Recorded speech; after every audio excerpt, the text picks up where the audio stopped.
అందరికీ నమస్కారం. నేను మీ సాయిలక్ష్మి చాగంటి ఫ్రమ్ హితైషి టీవీ.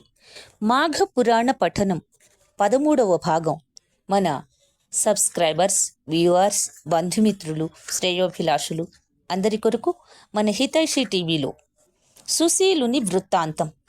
దిలీప మహారాజుకి వశిష్ఠ మహర్షి మాఘమాస వ్రతమహాత్యాన్ని వివరిస్తూ ఇలా ఇంకొక ఇతిహాసాన్ని చెబుతున్నాడు. రాజా, ఈ మాఘమాస వ్రతం ఒక్కటే చేసిన వారికి మాత్రమే కాక అతని వంశంలోని 7 తరాల పూర్వుల్ని కూడా తరింపచేస్తుంది. ఈ వ్రతంలో అంత ప్రభావం ఉంది. పూర్వం గోదావరి తీరంలో ఒక మహాపండితుడైన బ్రాహ్మణుడు ఉండేవాడు. అతని పేరు సుశీలుడు. పేరుకు తగ్గట్టుగానే అతడు మంచి నడవడి కలిగి నిత్యం జపతపాదులు, వేదాధ్యయనం, అగ్నిహోత్రం అన్నీ యథావిధిగా చేసుకుంటూ ప్రజలందరి చేత గౌరవించబడుతూ ఉండేవాడు. అతడు ఒకనాడు దూరాన ఉన్న బంధువుల ఊరికి ప్రయాణం చేస్తూ అడవిలో దారి తప్పి దిక్కు తెలియక చాలా భయపడ్డాడు. దారి కోసం వెతుకుతూ ఉంటే అడవిలో ఒక వింతైన చెట్లు కనిపించింది. అది ఒక రాక్షస వృక్షం. ఆ రాక్షస రూపానికి కాళ్ళు చండ్ర చెట్టు మొదలులా ఉన్నాయి. పైభాగం అంతా వికృతమైన రాక్షసాకారంలో ఉంది. దానిని చూసి చాలా భయపడిపోయిన సుశీలుడు దేవుని ధ్యానిస్తూ భయాన్ని పోగొట్టే వేదమంత్రాలను బిగ్గరగా చదవటం ప్రారంభించాడు. కొంతసేపైన తరువాత ఆ చెట్టులో నుంచి మాటలు వినిపించాయి. ఈ విధంగా వినిపించాయి: అయ్యా బ్రాహ్మణోత్తమ, నన్ను చూచి భయపడకు, నేను నిన్నేమీ చేసే స్థితిలో లేను అనగా వెంటనే సుశీలుడు స్థిమితపడి, ఓయి, ఎవరు నువ్వీ రూపంలో ఉండడానికి గల కారణమేమిటి? వివరంగా చెప్పు అని అడిగాడు. అప్పుడు ఆ రాక్షసుడు, విప్రోత్తమ, నేను 7 జన్మలకు పూర్వం నీలాగే మానవుడుగా ఉండేవాణ్ణి. నీ గోకర్ణ క్షేత్రం దగ్గర వజ్రం అనే గ్రామానికి నేను గ్రామాధికారిగా ఉండేవాణ్ణి. అందరి తగవులు తీర్చవలసిన నేను అందరి మధ్య తగవులు పెట్టి వారి మధ్య పొత్తు కుదిర్చేవాడిలా వచ్చి ఇటు అటు కూడా ధనాన్ని గుంజుకునేవాడిని.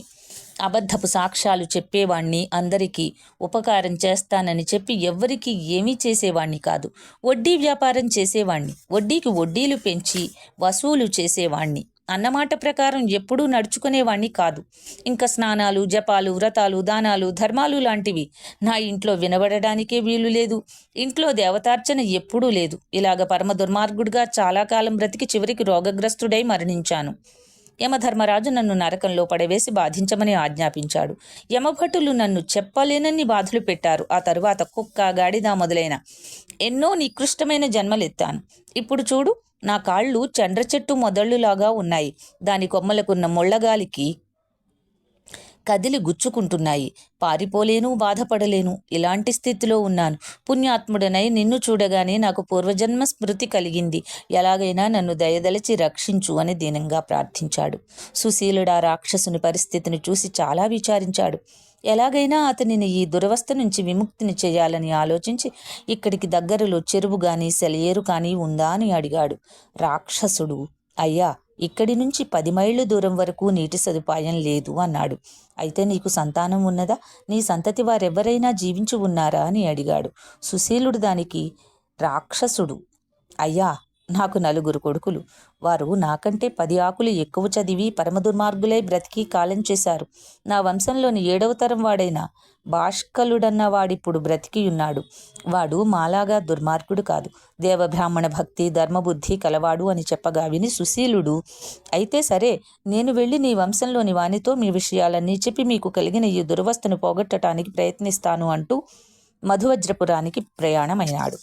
అక్కడ రాక్షసుని వంశం వాడైనటువంటి భాష్కలుని కలిశాడు. అతడు సుశీలుని మర్యాద చేసి, మీరు వచ్చిన పని ఏమిటో చెప్పండి అని అడిగాడు. అప్పుడు సుశీలుడు, భాష్కల, మీకు 7 తరాల పూర్వీకుడైన పురుషుడు స్వయంకృతాపరాధం చేత నికృష్ట జన్మలెత్తి ఇప్పుడు చండ్ర చెట్టు రూపంలో రాక్షసుడుగా ఉన్నాడు. నీ వంటి ఉత్తముడైన వాడు తన పూర్వీకులకు ఉత్తమ గతులు కలిగించటానికి ప్రయత్నిస్తే అది నీకు కూడా శ్రేయస్కరం కలిగిస్తుంది అని చెప్పగా విని భాష్కలుడు చాలా విచారించి, నా పూర్వులంతా పాప విముక్తులై తరించాలంటే నేనేం చేయాలో చెప్పండి అని అన్నాడు.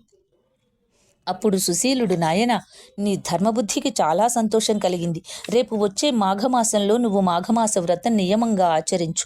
ప్రాతకాలంలో నదీ స్నానం చేయి. నీ పితృదేవతలకు తర్పణాదులు వదులు. తరువాత సూర్యారాధన, లక్ష్మీనారాయణ పూజ కానీ శివ పూజ కానీ చెయ్యి. బ్రాహ్మణులకు వస్త్రాలు, బంగారం, ధనం, గోదానం మొదలైన వాటిని యథాశక్తిగా చెయ్యి. విష్ణుదేవునికి లేదా శివదేవునికి ప్రీతి కలిగేటట్లు మాఘపురాణం చదివించుకొని విను. దీనితో నువ్వు పుణ్యాత్ముడవ్వడమే కాకుండా నీ పూర్వుల పాపాలన్నీ పోగొట్టి వారికి కూడా ఉత్తమ గతులు కలుగుతాయి అని చెప్పగా విని భాష్కలుడు, అయ్యా, మాఘమాస వ్రతంలో ప్రాతకాలంలో నదీ స్నానం ముఖ్యమన్నారు కదా, నదులు జలాశయాలు లేని చోట ఇలాంటి స్నానాలు ఎలా కుదురుతాయి? అసలు స్నానాలు ఎన్ని విధాలు, వాటిని గురించి వివరంగా చెప్పండి అని అడిగితే సుశీలుడు ఇలా చెప్పసాగాడు, నాయన, స్నానాలు అనేక విధాలు, వాటిని గురించి చెబుతాను విను. మొదటిది వైదికమైన అఘమర్షణ మంత్రాలతో చేసేది అఘమర్షణ స్నానం. రెండవది పుణ్యతీర్థాలలో సంకల్పం చెప్పుకుంటూ చేసేది వారుణ స్నానం. మూడవది దైవ ప్రతిష్టలు, యాగాలు పూర్తయ్యాక వెంటనే చేసేది అవబృధ స్నానం. నాలుగవది దేవుని పూజలకు ముందు పవిత్రమైన మనస్సుతో దైవధ్యానం చేస్తూ చేసేది వారుణ స్నానం లేక మానసిక స్నానం. 5 లక్షవర్తి వ్రతాలు మొదలైన వ్రతాల ప్రారంభంలో నదిలోని మట్టిని ఒంటికి రాసుకుంటూ ఆ మంత్రాలతో చేసే స్నానం మృత్తికా స్నానం. ఇక 6వది అనారోగ్యంతో స్నానం చేయలేని వారు గోవులు నడిచిన చోట ఉన్న మట్టిని ఒంటికి పూసుకొని చేసేది వాయవ్య స్నానం. 7వది స్నానం చెయ్యలేని అశక్తులైనప్పుడు విభూదిని ఒంటికి పూసుకొని చేసేది ఆగ్నేయ స్నానం. 8వది ఎండలో నిలబడి శరీర శుద్ధి చేసుకుంటే అది ఆతప స్నానం. 9 జుట్టు బట్ట తడిసేదాకా నీళ్లు పోసుకుని ఆపై శరీరాన్ని తడిబట్టతో తుడుచుకుంటే అది కాపిల స్నానం. ఇలా స్నానాలు అనేక విధాలు. ఆరోగ్యంగా ఉన్నవారు మొదటి 5 స్నానాలను సందర్భాన్ని బట్టి చేయటం సర్వదా ఉత్తమం. మిగిలినవి అవసరం కొద్దీ చేసేవి. స్నానం అనేది శరీర శుద్ధి కోసం. శరీరం శుద్ధి చేసుకోకుండా దైవారాధనలు చేయకూడదు. స్నానం చేసేటప్పుడు కేశవాయ నమః, నారాయణాయ నమః, మాధవాయ నమః అని దేవుని నామాలు ఉచ్చరిస్తూ 3 సార్లు ఆచమనం చేస్తే మన మనస్సు కూడా శుద్ధవుతుంది. అప్పుడే మనం దైవధ్యానానికి గాని దైవ పూజకు గాని అర్హతను పొందుతాము. బట్టలు లేకుండా స్నానం చెయ్యకూడదు. సూర్యోదయమునకు ముందే జలాశయాలలో స్నానం చేయాలి. దర్భలు తగిలిన నీళ్లతో స్నానం కూడా చాలా పవిత్రమైనది. స్నానం చేసేటప్పుడు సంకల్పం చెప్పుకోవడం చాలా ముఖ్యం. సంకల్పం చెప్పుకోకుండా చేసే స్నానాలు, దానాలు మంచి ఫలితాలను ఇవ్వలేవు.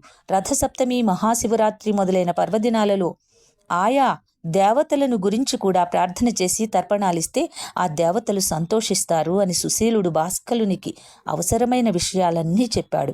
మాఘమాసం రాగానే భాస్కలుడు సుశీలుడు చెప్పినట్లు మాఘమాస వ్రతం ప్రారంభించి నియమనిష్టలతో 1 రోజులు వ్రతం చేశాడు.